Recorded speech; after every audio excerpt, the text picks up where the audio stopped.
Good afternoon to our lovely listeners and welcome back to our newest podcast, TWW Talks. As part of our Tomorrow's Women digital series, providing free online activities, tutorials, hints and tips during our centre closure.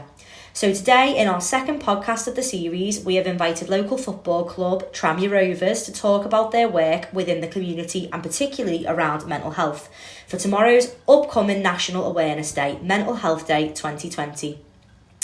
I am delighted to be joined by Naylor, Tranmere's Marketing and Communications Officer. So say hello, Hannah, introduce yourself and tell us a little bit about your role. Hi everyone, I'm Hannah and as Sharna just said, I'm the Communications Officer at Tranmere Rovers. I am delighted to be joined with you guys today. As a pleasure as always.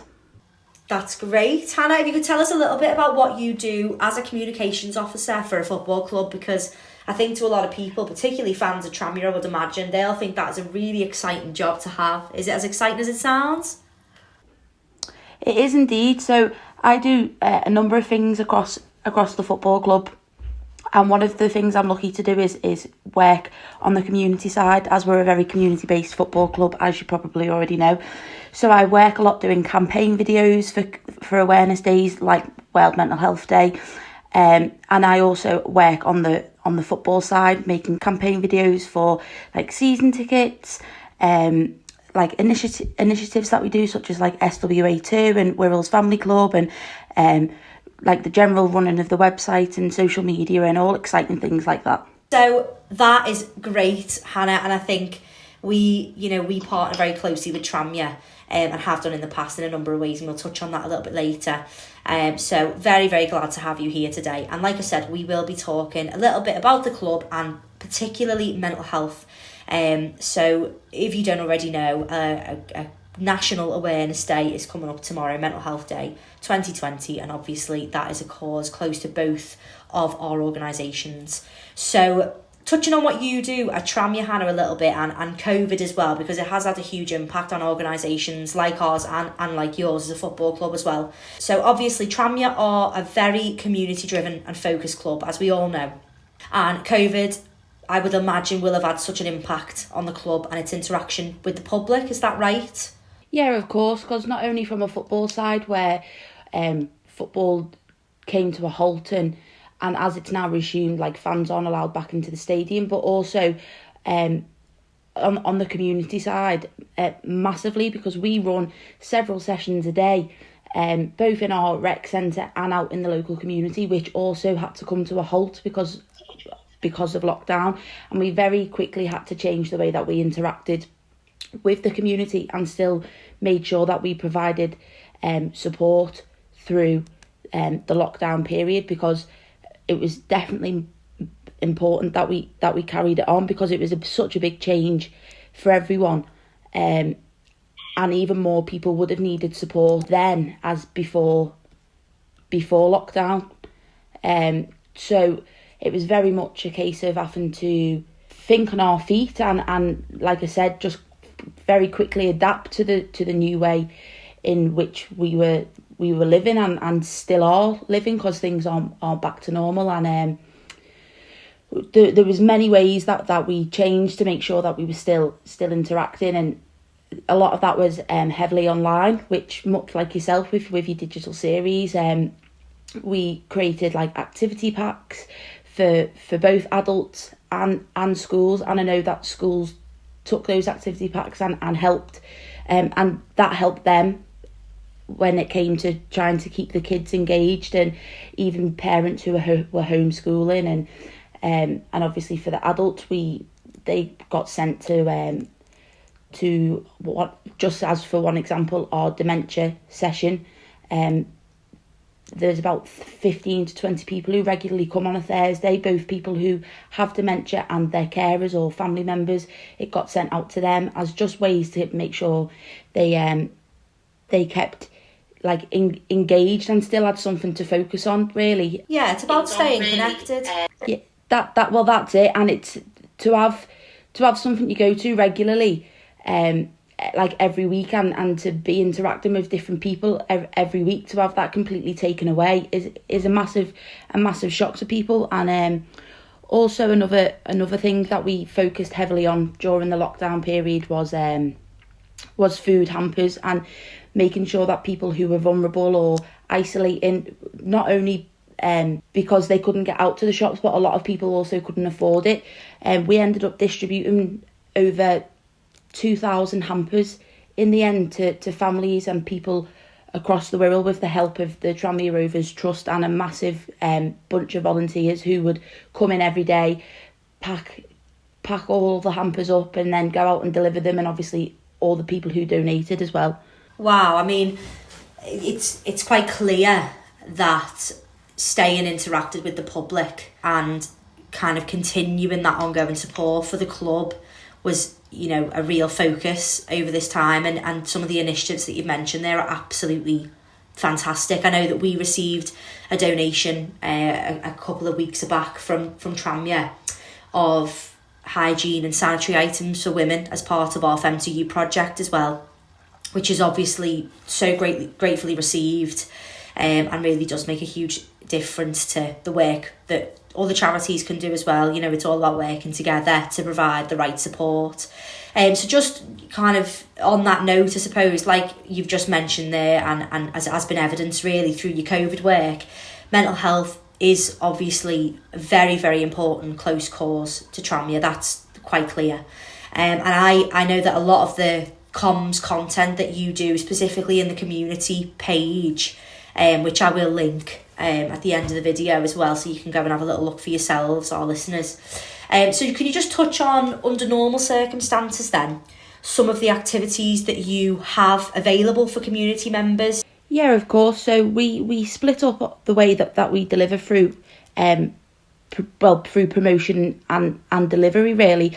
Promotion is obviously just to getting the word out, spreading awareness to the local community, and also educating people, and then community. Then the delivery is obviously through the activities that we do in our rec centre, and like I said before, out in the community.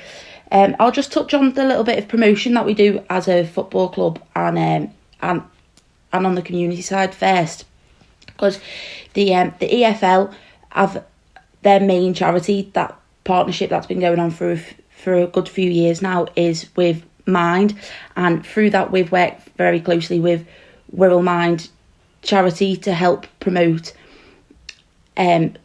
just talking, really making sure people know that there's always someone there to talk. Another big campaign that went on in the football world was Heads Up, which is a campaign that was set up by Prince William and Duchess Kate, which seen badges on the footballers' shirts saying Heads Up, and one of the cups was dedicated wholly to that campaign, which again just spreads massive awareness to football fans and far really, which is important. Obviously through our delivery, we have different sessions. So we have a session purely for mental health football, which sees a group of people come together once or twice a week in our rec centre, and they can just come and play football, and our community team are there if they want someone to talk to, which community team are fantastic for that. We're not just there from a football point of view either. We run adult learning courses, which we have done with yourselves before in the past, and hopefully look to do again in the future when we're allowed, because they're focused on getting people back engaged with their community by learning skills and able to apply them in a working setting, because obviously mental health can cause people to be very anxious and not want to integrate. So those adult learning courses are there to help them reintegrate back into the community really. I know that we've run quite a few employability courses, but within those it touches on people's self-esteem and confidence and things like that as well, and it is all building the foundations for somebody to return to work perhaps, or to, you know, try a new venture, or really to just build up their level of self-esteem and self-worth, I suppose.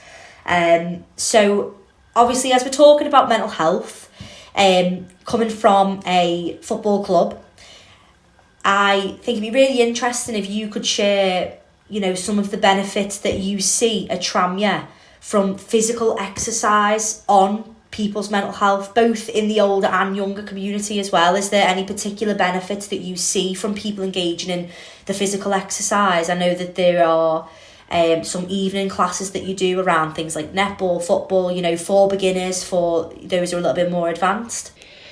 Yeah, so we offer a range of courses, like you've just said, from netball to football and to adult learning, as we've just mentioned previously. And the benefits I see personally, because I'm lucky to go along to most of these sessions to take photos or to talk to some of the people, and you can just see the smile on their face.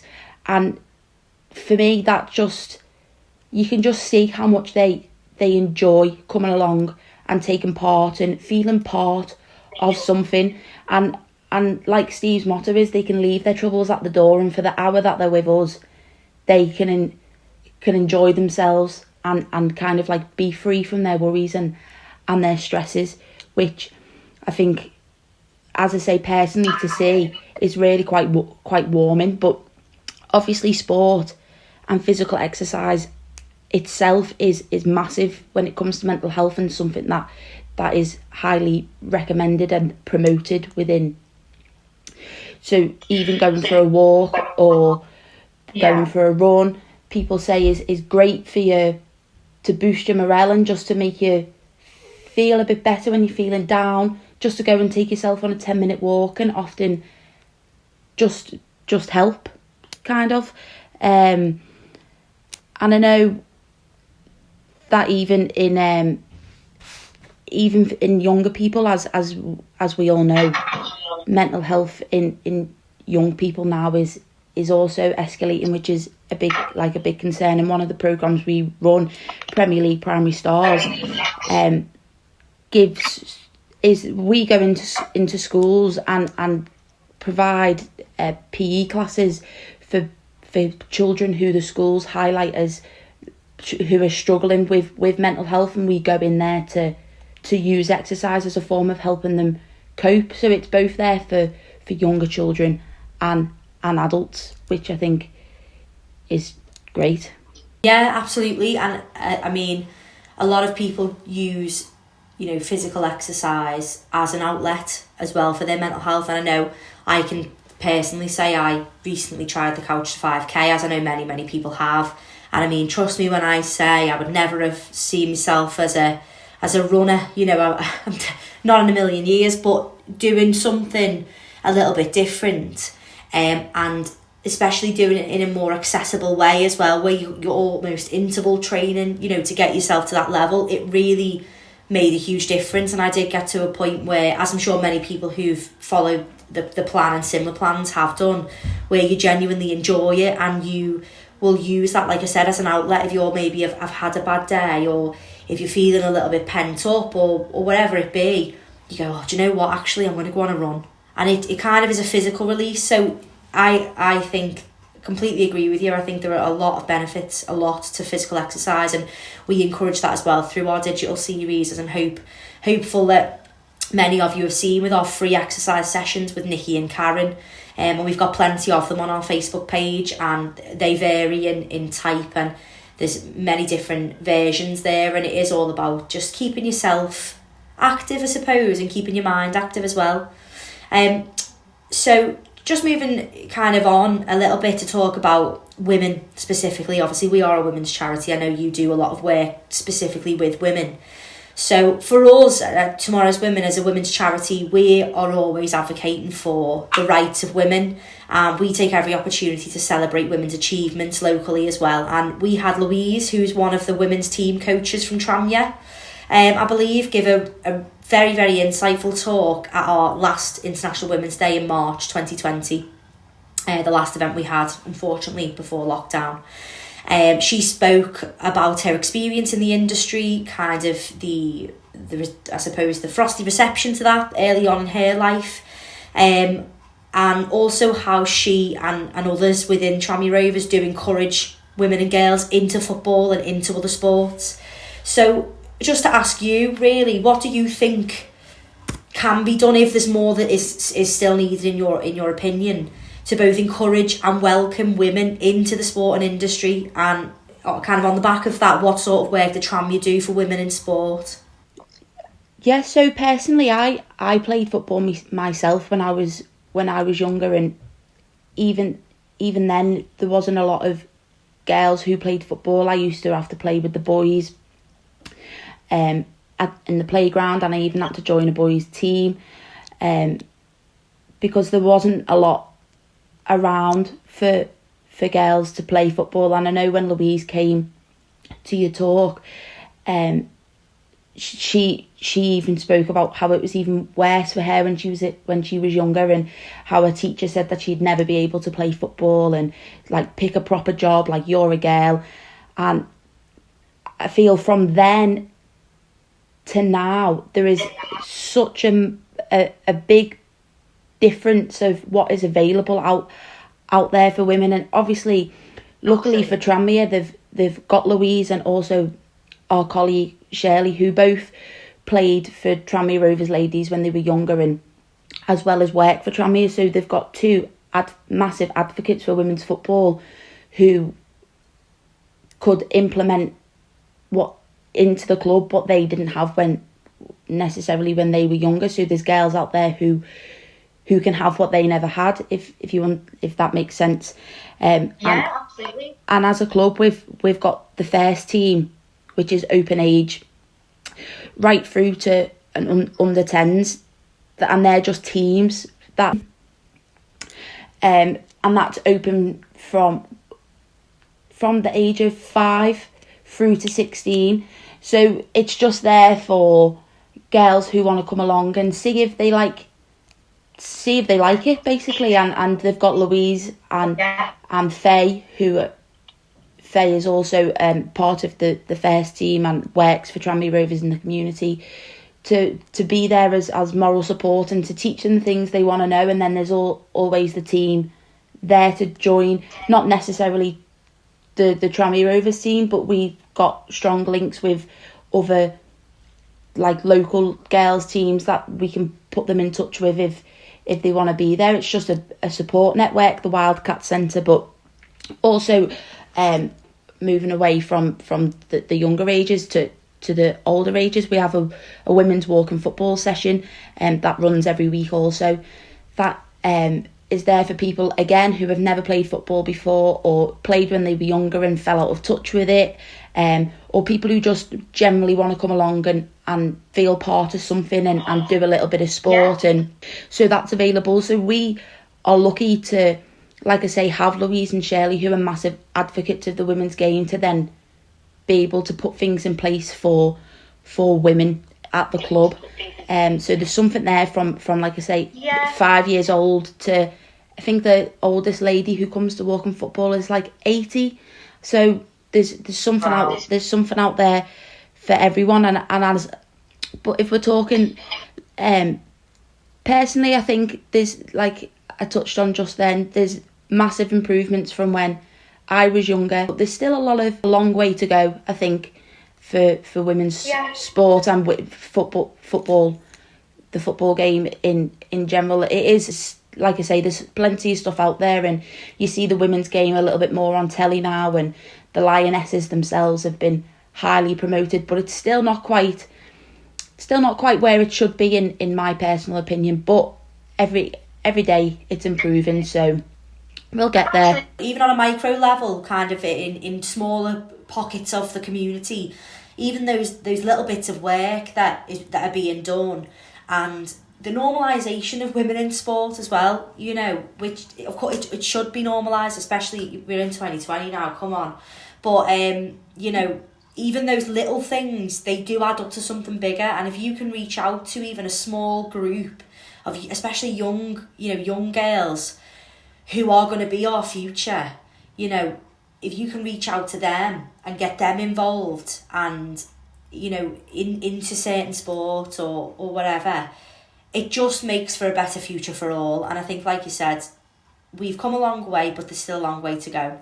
but seeing female representation, you know, is something, and that is huge. And I know I recently visited the football museum, the National Football Museum in Manchester, and they had a kind of small but very impactful, a smaller exhibition, I suppose, in the foyer that focused specifically on female footballers from across the world. And even just little things like that, like I say, it's exposure, and it makes such a huge difference. And by all accounts, you know, by the sounds of what you're saying, if there is any woman or young woman who's looking to get involved in football or even other sports, because I know it's not just football that Tranmere host, like I said earlier, there's netball and things like that as well. You know, just get in touch. I mean, just touching on, because I know COVID has an impact, like I said, with service at the moment. Are those classes running at the moment? And if not, what are the classes that are running that people can get involved in, just before we close, really? Yeah, so unfortunately a lot of our classes are still not up and running, but obviously we're looking to start introducing all of our sessions back. I mean, our girls teams are still in training and are playing now, but the Wildcat Centre isn't. But we do have a couple of sessions that are up and running, like our dementia session, and this week we started our mental health session, funny enough. And in the coming weeks we're looking to start introducing more and more of our sessions, so we can get them back up and running and back to a bit of normality, really.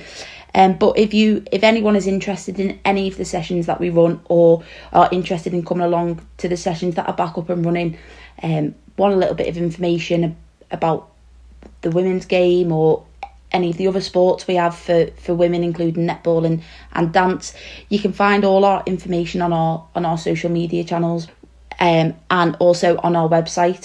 And the contact details are all on there. And like I said before, our community team are amazing, and they're massively open to new people, and the groups always make you feel welcome, and we always are welcoming new people every week. Did you say it'd be linked in the description below for people to click in? Yeah, that is brilliant. I mean, you've got so much going on even now, some really good work over this period as well. Not to put you on the spot at all, but I know last year, as part of the mental health campaign that Tranmere Rovers did, there was a very insightful and impactful statistic, I suppose, that was presented in a visual way. So with the stand, it was coloured based on how many people would experience a kind of poor mental health or a mental health issue at some point in their life. Am I right? Yeah, you're correct, and you have put me on the spot for the exact numbers there. But it was something around the lines of, and I'll post it on our social media again tomorrow for World Mental Health Day. But it was something along the lines of our main stand at Prenton Park holds about 5,200 people, and out of them, around 1,400 would suffer with a mental health issue. It was really, I know, reading the comments underneath when we posted it last World Mental Health Day, the comments on there were people were just so shocked, because they didn't realise, like, every Saturday they go to this ground, and they're sitting amongst all of these people that they see every week, sometimes twice a week, and you just never know. It really hit home to them that, wow, you just, like I said, you just never know what someone else is going to. And I think it's always important to just be nice and be considerate, because you don't know what's going on in someone's head, and one nasty thing that you can say can seriously impact them. You can tell them all these people facts and figures, and sometimes it just doesn't hit where it needs to hit. So it was really important for us as a club to be able to put something out there that was relatable, so people would understand a little bit more. Yeah, absolutely. And I will also put that on the video here, hopefully, as well. And I think if we're going to end this podcast around mental health on any note, it will be exactly that, what you've just said, Hannah. Be kind, be empathic, give people a chance. You never know what somebody else is going through. So thank you so much for joining me today, Hannah. You've been fantastic.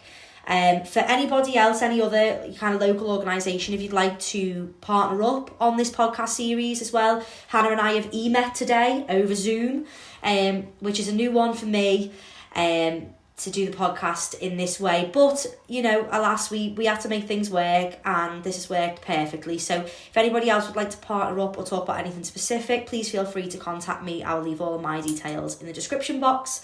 If you are interested in any of the Tranmere Rovers initiatives or social clubs, or activities that they have, I will link all of the Tranmere Rovers in the community social media here as well, and in the description box. And if you want to check out the Heads Up campaign that Hannah mentioned earlier on as well, I'm sure you can just give that hashtag a little search or a Google entry, and you will find all that you need there. So as I say, thank you again, Hannah. Take care, everyone, and hopefully we'll see you in the next one.